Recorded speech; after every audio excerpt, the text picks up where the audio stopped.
Do you like to travel? Do you wish that you could travel more? Well, if you have ever visited another country, you know that English is essential, or at least very helpful when you travel. So I have some good news. Today, you're going to learn 50 important phrases for travel. You'll learn how to plan for a trip, how to talk about directions and transportation, how to talk at the airport and at a hotel, and finally, how to tell someone about a trip that you just took.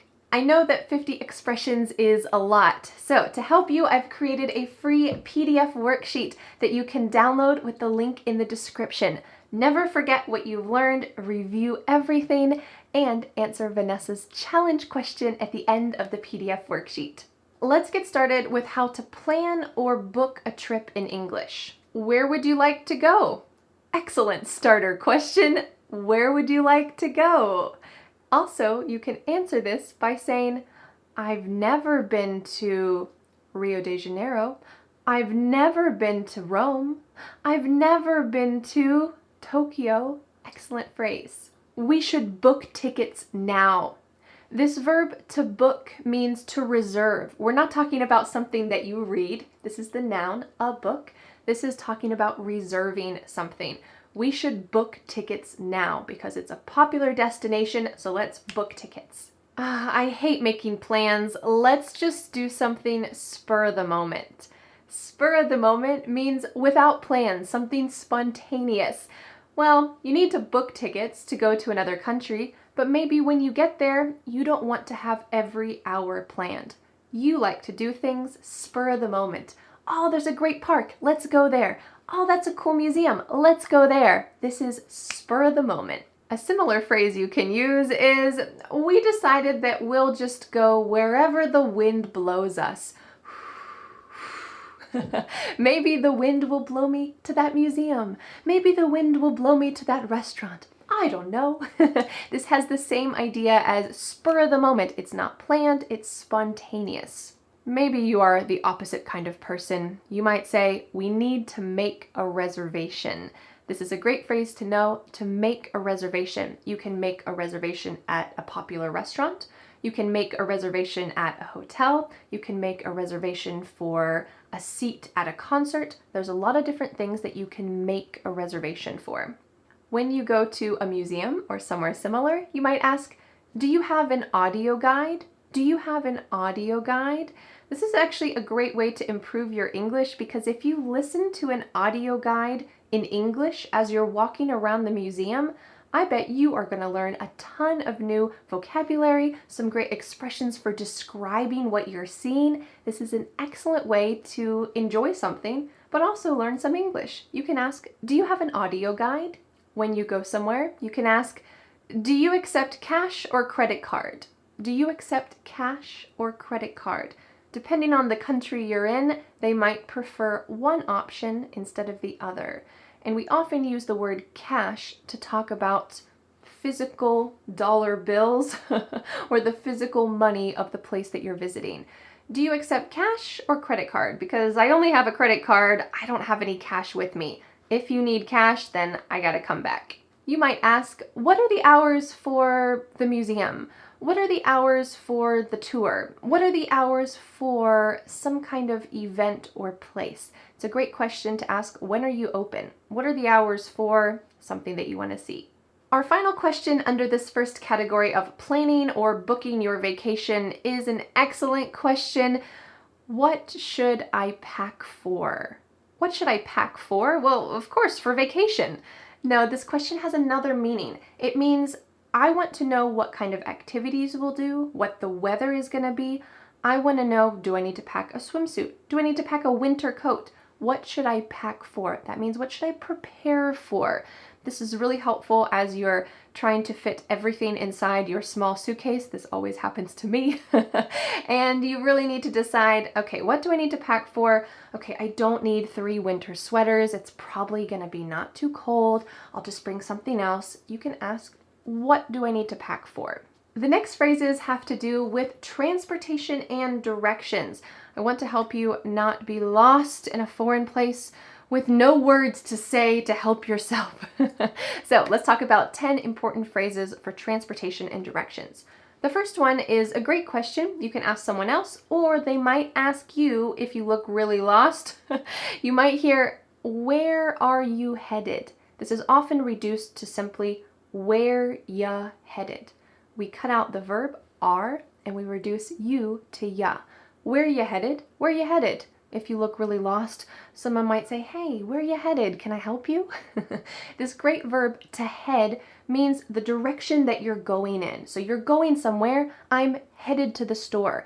I'm headed to the doctor's office. I'm headed to the metro station. Where is it? So someone might ask you, "Where you headed?" Or if you see someone who's lost, you can ask this too. "Excuse me, can you tell me how to get to the metro station?" "Excuse me, can you tell me how to get to the subway station?" It's great to introduce a lot of these questions with "excuse me," because you're interrupting someone else, and really it is the easiest way to be polite in a simple way. "Excuse me, can you tell me how to get to the subway station?" "Excuse me, can you tell me how to get to the museum, to wherever you'd like to go?" "Excuse me, how far is it to the airport?" "Excuse me, how far is it to the airport?" You might ask this to your bus driver as you're getting on the bus to go to the airport and you're worried about missing your flight. You want to know, is it going to take 30 minutes? Is it going to take 2 hours? Is it going to take 10 minutes? "Excuse me, how far is it to the airport?" And then they'll tell you, "Oh, don't worry, it's just going to take 10 minutes. We'll be there pretty soon." I don't know about you, but I have had many experiences looking for a bus stop and being so lost.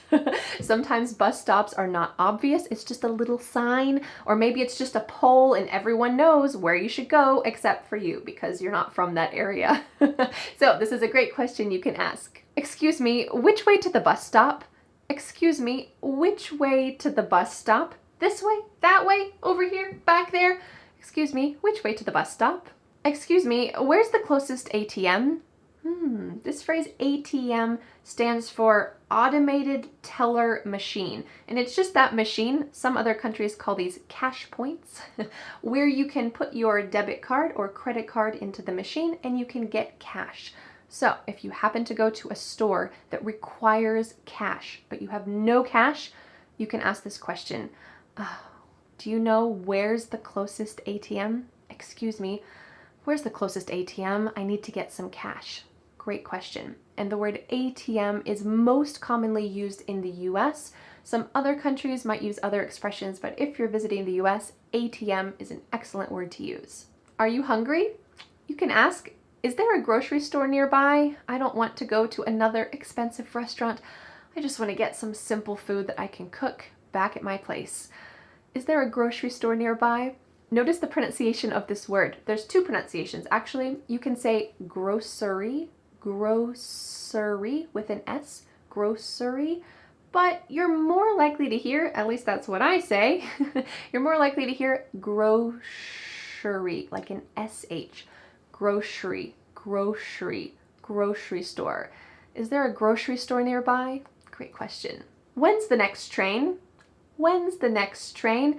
If the board with all of the train information is so confusing, just ask someone, "Excuse me, when's the next train?" Great. If you're still confused, you can ask, "When does the next leave? When does the next bus leave? When does the next train leave? When does the next flight leave? I need to go now." When does the next leave? Great question. Will the departure be on time? Maybe you come from a country where things are always on time and you expect it to be on time, but you realize in the country that you're in right now, things are not on time. Or maybe the opposite, and you need to know, "Excuse me, will the departure be on time?" That's important. Our final phrase for transportation and directions is actually kind of a 2-for-1. Let's imagine that you're in a taxi. Sometimes we call those a cab. And you're at your destination, but maybe the taxi driver is looking for, where should I drop them? You can use this phrase. "You can drop me here." You can drop me here. It doesn't mean that they're holding you and dropping you. This is shortened from drop me off. To drop off someone means that you're driving them and they leave, you're dropping them off. Maybe you drop off your kids at school every morning. This is a great phrase to use in a taxi. you can drop me here. Or if you want to make it even shorter, you can just say, this is me. Oh, you see your hotel out the window, or you see the place you need to go. You can just say, oh, excuse me, this is me. Well, this is you here? No, this just means this is where I need to go. You'll often hear this in a taxi, and you can use it too. The next 10 important phrases for travel will help you to talk at the airport. They'll help you to speak, but also they'll help you to understand, because a lot of these phrases and questions you will get asked. A lot of things get asked when you're traveling, when you're entering a new country, and I want to make sure that you can understand completely. So let's start with the first one. You get to the airport, you look around, there's so many people, so many things going on, you feel lost. Well, you can easily ask, excuse me, where's the Delta counter? Excuse me, where's the Delta check-in? Both of these questions are great for finding where can I go for my airline. If you know what your airline is, and I hope you do, you can just insert that. Excuse me, where's the American Airlines counter? Excuse me, where's the American Airlines check-in? Excellent question to get started. After you arrive at your gate, you want to make sure that you don't miss your flight. Even though you're there, you're so close, but maybe you need to go down the hall and get some food or go to the bathroom. You need to ask, excuse me, when will the plane be boarding? When will the plane be boarding? And that means, when will the people be going on the airplane? When will the people board? Excuse me, when will the plane be boarding? If they tell you, oh, we'll board in 30 minutes.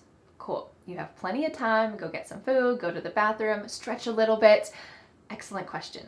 If you've ever been at the airport, you know you get asked lots of questions. One of those might be, what's your flight number? Especially if you're lost and you're not sure where to go, and you say, excuse me, I'm lost, can you help me? They might ask, oh, what's your flight number? And they'll look either at your tickets, or they'll look on your phone, or they'll look on the board, and they'll be able to help you not be so lost. When you're checking in, you will be asked, do you have your passport? Do you have your passport? You might be asked a more direct question. They might just say, passport please, passport please. And as long as you're familiar with the word passport, you know, aha, I need to give them my passport. Just a little note, make sure that you always get your passport back. When I first traveled to another country, I didn't know this, and I thought that you were supposed to give them your passport and they kept it until you got on the flight. I don't know, I was a young traveler, I had no idea. So make sure that you get your passport after you check in, when you enter your flight. When you go through security, you'll hear boarding pass please, boarding pass please, or when you enter the airplane, they might ask you this, boarding pass please, and that's the piece of paper that the airline has printed out, and it has all of your information, your flight number, your seat, all of this stuff is on your boarding pass. You'll also hear the question, are you checking any luggage? Or do you have anything to check? Are you checking any luggage? It doesn't mean I'm checking luggage. No, this means that you are giving the airline a big suitcase and they will take it and put it under the airplane. If you do this, maybe you might need to pay extra. They need to probably weigh your suitcase. So this is a good question that you will be asked. Are you checking any luggage, or do you have anything to check? When you are returning home from your wonderful travels, you might be asked at the airport, do you have anything to declare? To declare. Usually this means to speak. I declare that it's a beautiful day today. Kind of old-fashioned English to use it like that. But in a modern sense, we use this at the airport to mean if you bought anything, especially anything expensive on your travels, well, you might need to pay a specific tax to bring it back to your home country. So make sure that you know, so that they don't see something in your suitcase and say, why did you not declare this $500 million diamond ring? So you will be asked, do you have anything to declare? And you can say yes or no. Oftentimes when you land in a new country, for example, if you land in New York City, they might ask you, is this your final destination? Is New York your final destination? If you're going to Chicago, you could say, no, I have a connecting flight. I have a connecting flight.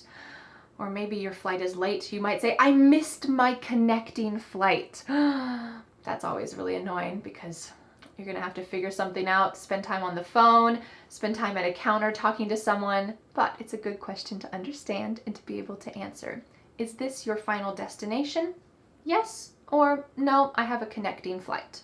So you finally land in your destination and you need to get your luggage, but what if you can't find it? What can you ask?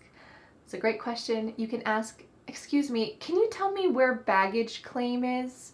Excuse me, can you tell me where luggage claim is? Both of these words, luggage claim and baggage claim, are both used interchangeably, and it's a great question to ask if you're trying to find your suitcase. Excuse me, can you tell me where baggage claim is? When you go through customs, you will probably be asked this common question. Are you traveling for business or pleasure? Are you traveling for business or pleasure? And that means, are you coming here because of work, or are you coming here just for the fun of traveling? This is also a question that a fellow traveler might ask you. Maybe when you sit down on the airplane, your seatmate might ask you, hey, are you traveling for business or pleasure? Why are you going to Chicago? Maybe they'll ask you, maybe they won't, but it's a common question, especially in customs. I'm traveling for business. No, I'm just traveling for pleasure. Great. The next 10 important phrases for travel are at the hotel to help you speak naturally and have the right words to use when you get to your hotel. The first one is when you first arrive at the hotel, you need to check in. So you can say, hello, I have a reservation for Profi. That's my last name. Or you might say, hello, checking in for Profi. Whatever your last name is, you can insert it here. That's when you come up to the counter, or maybe you call in advance, depending on what that hotel does. You can use this phrase, hello, I have a reservation under Profi, or hello, checking in for Profi. You can use either one of these phrases and both are perfectly fine.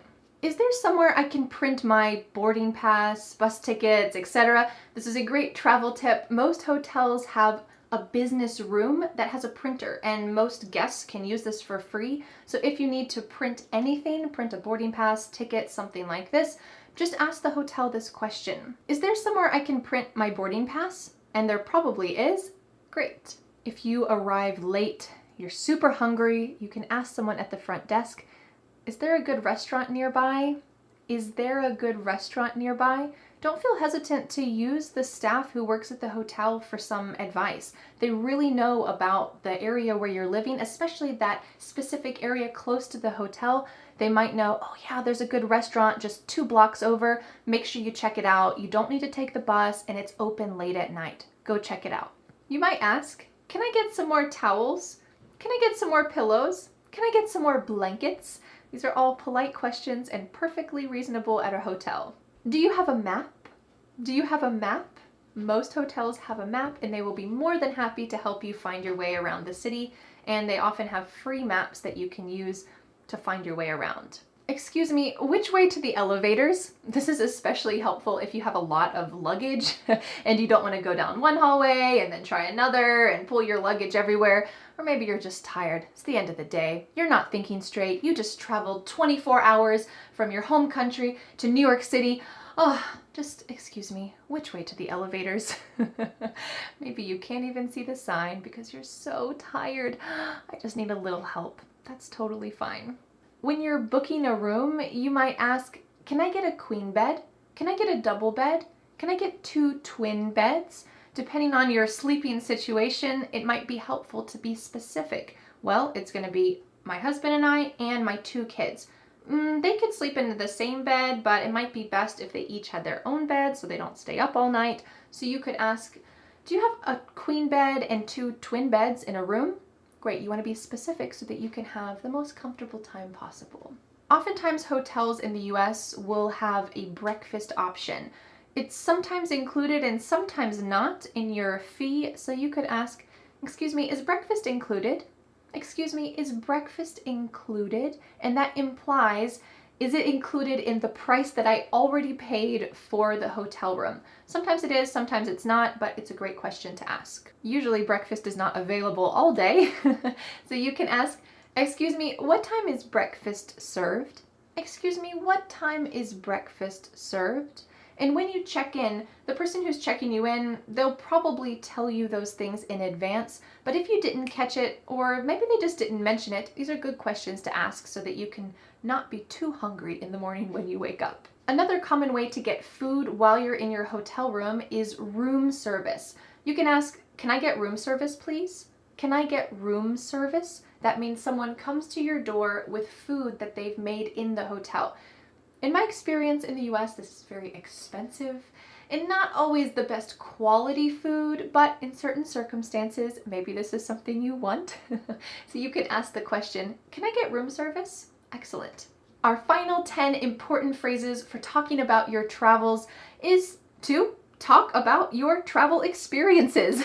So this is when you have finished traveling and you want to explain to someone the great or terrible vacation that you just had. If you'd like to take these expressions to the next level, don't miss a chance to tell me about your city and where I should travel to in your city. In this lesson, you'll get a chance to practice speaking with me and tell me about where you live. The first important phrase for talking about where you just went is to ask this question. Have you ever been to Paris? Have you ever been to LA? When you're telling someone about your trip, you want to see if they've had a similar experience. Great question to ask. If they say, oh no, I've never been to LA, but I would love to. Oh, what a good chance to give them some tips or advice about good things that you did, maybe things they should avoid, and they might be interested to hear what you have to say. You might hear the question, what was your favorite thing about LA? What was your favorite thing about Paris?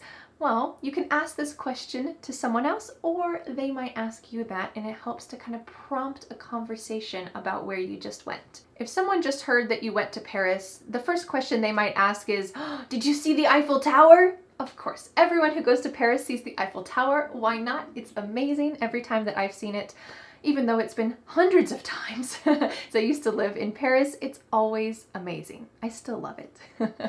But there are often places that are not touristy that you enjoy. So you could use this phrase. My favorite places are off the beaten path. I love finding new places to visit. So yes, the Eiffel Tower is great, but I love to find places off the beaten path. The beaten path is where your feet are beating down the path. There's so many people. Everyone is visiting the Eiffel Tower, but over here, there's a hidden cathedral that's so beautiful and no one visits, but right beside it, there's a little hot chocolate restaurant. You have to go there. It's off the beaten path. On the same note, you might say, there's so many hidden gems in Paris. You could spend years discovering them all. Hidden gems. A gem is like a diamond or a ruby, these kind of precious stones, and we can use this in a more figurative way to talk about an amazing place, especially somewhere that's hidden. There's so many hidden gems around the city. It's an excellent place to visit. On the other hand, what happens when everyone is there? Well, you might say, that city used to be nice, but now it's just a big tourist trap. Have you ever been to Venice? Venice is beautiful. It's so cool. But now it has kind of turned into a tourist trap. All of the shops, all of the restaurants, all the activities are only for tourists. It's kind of lost that livable feeling, and I don't know if that's just something that's inevitable. It's gonna happen no matter what, or if it's something that can be prevented. But that's the way it is. It's kind of a tourist trap. Still worth visiting in my opinion, but it's a tourist trap. When I was 18 years old, I went on a road trip with my best friend and we drove for 3 days. In the US, it's extremely common to go on a road trip. We don't have great public transportation. There's not trains that go all over the US in an easy way. So instead, we drive and we often take a road trip. This is a common form of vacation in the US, maybe in your country too. Do you ever take road trips for a vacation? The next phrase for travel is one that you might see more often in writing than in spoken conversation, but I want to make sure you can understand it. It is, I need some R and R. And it's often used with the symbol and, and a capital R and another capital R. This does not mean railroad, because sometimes RR means railroad. This means rest and relaxation. So if you're feeling super stressed and you're just texting with your friends saying, yeah, I think I'm gonna go on vacation next week, I need some R&R. We don't often say that, I need some R&R, but you might write that in a text or write that in a message to talk about, I just need to take a break. I need some R&R. If you need some R&R, you don't want to take a whirlwind trip. I have done this. It is very hectic. It means that you visit a ton of places in a short period of time, or you see a ton of things in a short period of time. It's a whirlwind.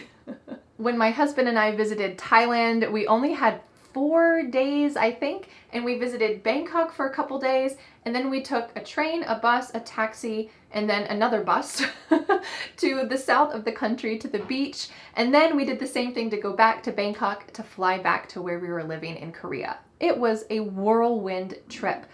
I wish we had more time, and someday I'd love to go back and spend a month, 2 months, just exploring the country in a little bit more of a slow pace. That would be amazing. When you travel somewhere far away, you might use this phrase. I'm so tired. I'm still suffering from jet lag. Jet lag. It's one of the worst things when you travel. If you travel far away, maybe the morning for you is the night where you're traveling to. You need some time to recover. Your body needs some time to not feel tired, to realize what time of day it is. It's something we don't often think about when we travel to another place that's far away. At least I don't often think about until I get there and realize, oh no, it's the morning. I haven't slept for 2 days. I have to wait another 12 hours before I sleep. Ugh, you are suffering from jet lag. Our final phrase is an excellent one to conclude talking about your travels, and that is, I can't wait to go back. I can't wait to go back. If you had an excellent time and you're dreaming about it, you can say, I can't wait to go back. Well, congratulations practicing these 50 important phrases for travel. And now I have a question for you. Let me know in the comments, where would you like to go? Where is your dream destination? Or maybe somewhere that you've already been and you say, I can't wait to go back. Let us know in the comments, and don't forget to download the free PDF worksheet for today's lesson. I know 50 expressions is a lot, so download the worksheet, review them, never forget what you've learned, and answer Vanessa's challenge question at the end of the worksheet. Thanks so much for learning English with me, and I'll see you again next Friday for a new lesson here on my YouTube channel. Bye! The next step is to download the free PDF worksheet for this lesson. With this free PDF, you will master today's lesson and never forget what you have learned. You can be a confident English speaker. Don't forget to subscribe to my YouTube channel for a free English lesson every Friday. Bye!